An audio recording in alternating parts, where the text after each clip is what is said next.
Hello everyone, अस्सलाम वालेकुम। मैं शहरवाज हुसैन कलीमी। दोस्तों, इस वीडियो में बात करूंगा खास करके यूपी और बिहार को लेकर। जैसे कि आप लोगों को मालूम है कि बिहार में एआईएमआईएम पार्टी की तरफ से एक यात्रा किया गया, जो कि सीमांचल न्याय यात्रा, सीमांचल इंसाफ यात्रा उसको नाम दिया गया। और वो 4 दिन के लिए एआईएमआईएम पार्टी के राष्ट्रीय अध्यक्ष जनाब बैरिस्टर असदुद्दीन अवैसी साहब और उनके बिहार के प्रदेश अध्यक्ष जनाब अख्तरुल इमान साहब पूरे बिहार में नहीं बल्कि खाली सीमांचल में एक बड़ा यात्रा किया, जिनमें हजारों नहीं बल्कि लाखों में लोग जमा हुए और एक एक सभा को संबोधित किया जनाब बैरिस्टर असदुद्दीन अवैसी साहब, और कई नुक्कड़ सभाएं किए। वहां पर एक सीट का भी ऐलान किया गुलाम सरवर साहब के लिए, जो कि बैसी विधानसभा से इलेक्शन लड़ेंगे। दोस्तों, बिहार के मुसलमान एआईएमआईएम पार्टी के रैली के साथ बड़ा ही खुश था, लेकिन उसी के बीच एक नया मामला सामने आता है, जो कि यूपी से को लेकर।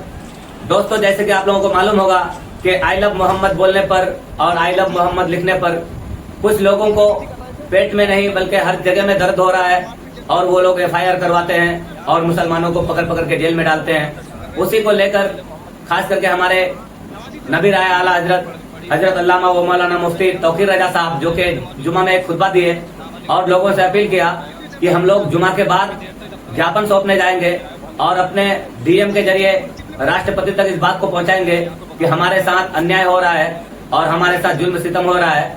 हम लोग अपने नबी का नाम भी नहीं ले सकते, और खास करके जो कि हम लोग माँ बाप से ज्यादा, दुनियादारी से ज्यादा जिस शख्स से मोहब्बत करते हैं वो है हमारे हुजूर हजरत मोहम्मद मुस्तफा सल्लल्लाहु ताला अलैहि वसल्लम।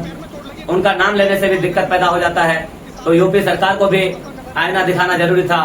उसी को लेकर जब तौकीर रजा साहब ने ऐलान किया तो काफी लोग भी जमा हुए, और जब वो लोग ज्ञापन सौंपने के लिए कदम बढ़ाए तो बताइए उससे पहले ही पुलिस को पता था, और वहां पर सैकड़ों के तादाद में पुलिस मौजूद थे।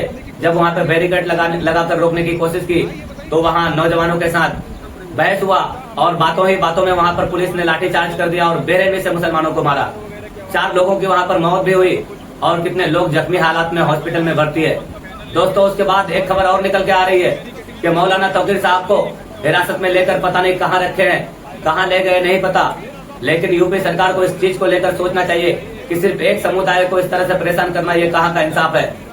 आप बताइए योगी जी इस बात को लेकर कि आप जो ये हरकतें कर रहे हैं, आज आप चीफ मिनिस्टर है, कल फिर कोई और आएगा तो उस समय आप क्या करेंगे जो इतना जुल्म सितम कर रहे हैं। आज से पहले भी कोई चीफ मिनिस्टर था, आज वो नहीं है, उसी तरह से आज आप भी हो, कल नहीं रहोगे, तो फिर सोच लीजिए आपका क्या होगा। ये धमकी नहीं है, आपको सिर्फ बता रहा हूँ कि आखिर क्या करना चाहते हैं आप, किस तरह से लोगों को परेशान कर रहे हैं, खास करके एक समुदाय को।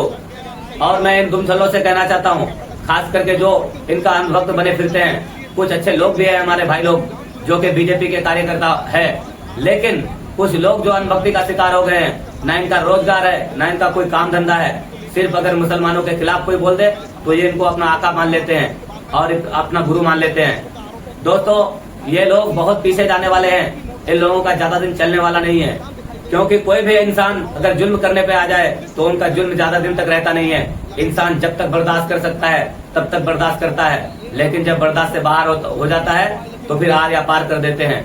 तो इसीलिए मैं इन लोगों से बस यही कहना चाहूंगा कि अभी भी मौका है, आप लोग अपने आप को कंट्रोल में ले लीजिए। और मेरे दोस्तों, मेरे भाइयों, ये लोग अगर नहीं सुधरते हैं तो हम लोगों को सुधारना फिर आता है।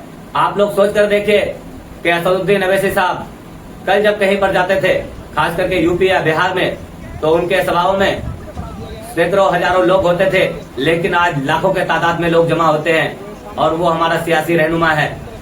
जब हमारे नकीब मिल्लत बैरिस्टर असदुद्दीन अवैसी साहब एक बार इजाजत दे देंगे कि फिर इन लोगों से आर पार कर लो, तो ऐसे अनभक्तों से आर पार करने के लिए हमेशा रेडी रहते हैं, क्योंकि हम लोग कानून को हाथ में नहीं लेना चाहते। लेकिन फिर जब जान से जुबरान हो जाएगा, जब हम लोगों को जीने पर मुश्किल हो जाएगा, तो फिर हम लोग करेंगे क्या। एक बार हिंदुस्तान को अंग्रेजों से आजाद कर चुके हैं, अब हमें आजादी से डर नहीं लगता, दोबारा इन लोगों से भी आजाद करा लेंगे। दोस्तों, ये सब चीजें देखकर आप लोगों को डरना या घबराना नहीं है। जब तक हमारा सियासी रहनुमा तैयार नहीं हो जाता तब तक हम लोगों के साथ ऐसा ही होता रहेगा। इसीलिए हम लोगों को सियासी रहनुमा तैयार करना है। अभी हमारे बैरिस्टर असदुद्दीन अवैसी साहब आए हैं एक मसीहा बनकर, हम लोग इनको कामयाब करके इनको इतना मजबूत बनाए कि हमारा बैरिस्टर असदुद्दीन अवैसी साहब योगी आदित्यनाथ से भी ज्यादा मजबूत हो, नरेंद्र मोदी जी से भी ज्यादा मजबूत हो, अमित शाह जी से भी ज्यादा मजबूत हो।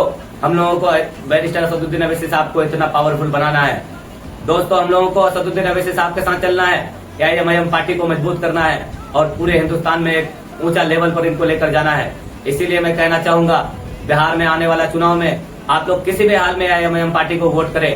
और ये जो यूपी में ये हादसा हुआ, मैं इनका घोर निंदा करता हूँ। और मौलाना तौकीर रजा साहब को वहाँ के प्रशासन ने जो हिरासत में लिया है, उनका जल्दी जांच पड़ताल जो भी होता है करके जल्दी से जल्दी उनको रिहा कर देना चाहिए, नहीं तो माहौल खराब होगा। क्योंकि तौकीर रजा साहब भी एक हमारे रहनुमा है, वो भी हमें समझाते हैं और अच्छा सीख देते हैं। वो कोई भड़काऊ भाषण नहीं देता, ना ही वो कोई दंगा भड़काने वाला इंसान है। वो एक बेहतर इंसान है, अपने नौजवानों को अच्छा सीख देते हैं किस तरह से जीना चाहिए, क्या करना चाहिए। हमारे तौकीर रजा साहब बेहतर जानते हैं और बेहतर बताते हैं। दोस्तों, मैं अपनी वीडियो को यहीं खत्म करता हूँ। आप अगर मेरे चैनल में पहली बार आए तो मेहरबानी करके चैनल को सब्सक्राइब कर लीजिए। मैं इसी तरह का न्यूज देता रहूंगा।